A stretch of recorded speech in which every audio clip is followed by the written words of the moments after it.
ರಾಜ್ಯದಲ್ಲಿ ಮುಂಗಾರು ಬಿತ್ತನೆ ಪೂರ್ಣ ಪ್ರಮಾಣದಲ್ಲಿ ಆಗಿದ್ದು ಸಕಾಲಕ್ಕೆ ರೈತರ ಬೆಳೆಗಳಿಗೆ ಗೊಬ್ಬರ ಸಿಗದೆ ಪರದಾಡುವ ಪರಿಸ್ಥಿತಿ ನಿರ್ಮಾಣವಾಗಿದೆ. ಈ ಹಿನ್ನೆಲೆಯಲ್ಲಿ ಅನ್ನದಾತರು ಪ್ರತಿಭಟನೆ ಮಾಡುತ್ತಿದ್ದಾರೆ. ಇದಕ್ಕೆ ಸಮಂಜಸವೆಂಬಂತೆ ಮುಖ್ಯಮಂತ್ರಿ ಸಿದ್ದರಾಮಯ್ಯನವರು ಮಾತನಾಡಿ, ರಾಜ್ಯಕ್ಕೆ ಕೊಡಬೇಕಾದಷ್ಟು ಗೊಬ್ಬರ ಕೊಡದೆ ಕೇಂದ್ರ ಸರ್ಕಾರ ರಾಜ್ಯದ ರೈತರ ವಿರೋಧಿಯಾಗಿದೆ.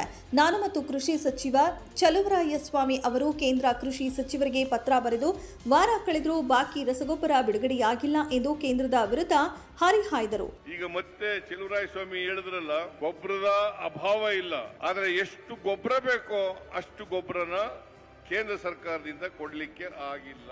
ನಾನು ಪತ್ರ ಬರೆದಿದ್ದೀನಿ ರೈತರಿಗೆ. ಈ ಸಾರಿ ಮುಂಗಾರು ಮಳೆ ಮೊದಲೇ ಬಿದ್ದ್ಬಿಟ್ಟಿದೆ, ಜಾಸ್ತಿ ಬಿತ್ತನೆ ಮಾಡಿದ್ದಾರೆ ರೈತರು, ಗೊಬ್ಬರ ಬೇಕಾಗ್ತದೆ, ಸರಬರಾಜು ಮಾಡಿ ಅಂತೇಳಿ ಅವರು ಪತ್ರ ಬರೆದಿದ್ದಾರೆ, ನಾನು ಪತ್ರ ಬರೆದಿದ್ದೀನಿ. ವಿಜಯೇಂದ್ರನಿಂದ ನಾವು ಪಾಠ ಕಲಿಯಬೇಕಾ? ಅವರ ಅಪ್ಪ BS ಯಡಿಯೂರಪ್ಪನವರು ಮುಖ್ಯಮಂತ್ರಿಯಾಗಿದ್ದಾಗ ಅವರ ಅವಧಿಯಲ್ಲಿ ರಸಗೊಬ್ಬರ ಕೊಡಲು ಸಾಧ್ಯವಾಗದೆ ಇಬ್ಬರು ರೈತರನ್ನ ಗೋಲಿಬಾರ್ ಮಾಡಿ ಸಾಯಿಸಿದರು.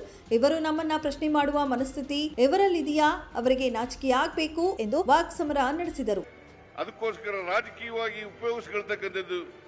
ನಾವು ವಿಜಯೇಂದ್ರನಿಂದ ಪಾಠ ಕಲಿಯಬೇಕಾ? ಅವರಪ್ಪ ಯಡಿಯೂರಪ್ಪನವರು ಮುಖ್ಯಮಂತ್ರಿ ಆಗಿರುವಾಗ ಹಾವೇರಿನಲ್ಲಿ ಗೊಬ್ಬರ ಕೊಡ್ಲಿಲ್ಲ, ಬೀಜ ಕೊಡ್ಲಿಲ್ಲ ಅಂತೇಳಿ ಇಬ್ಬರು ರೈತರನ್ನ ಗೋಲಿಬಾರ್ ಮಾಡಿ ಸಾಯಿಸಿದ್ರು. ನಾಚಿಕೆ ಆಗಲ್ಲ ಇವರಿಗೆ? ಇಬ್ಬರು ರೈತರನ್ನ ಸಾಯಿಸಿದ್ರು. ಇವರು ರಾಜಕೀಯಕ್ಕೋಸ್ಕರ. ರಾಜ್ಯದಿಂದ ಕೇಳಿದಷ್ಟು ಪ್ರಮಾಣದಲ್ಲಿ ಕೇಂದ್ರ ಸರ್ಕಾರದಿಂದ ಗೊಬ್ಬರ ನೀಡಿಲ್ಲ. ಬಿಜೆಪಿ ಸಂಸದರು ಮತ್ತು ರಾಜ್ಯ ಪ್ರತಿನಿಧಿಸುವ ಕೇಂದ್ರ ಸಚಿವರು ಕೇಂದ್ರದ ಜೊತೆ ಮಾತನಾಡಿ ಗೊಬ್ಬರ ಕೊಡಿಸಲಿ, ರಾಜ್ಯದ ರೈತರ ವಿರೋಧಿಯಾಗದೆ ನ್ಯಾಯ ಒದಗಿಸಲಿ ಎಂದರು. 9 ಲೈವ್ ನ್ಯೂಸ್, ಬೆಂಗಳೂರು.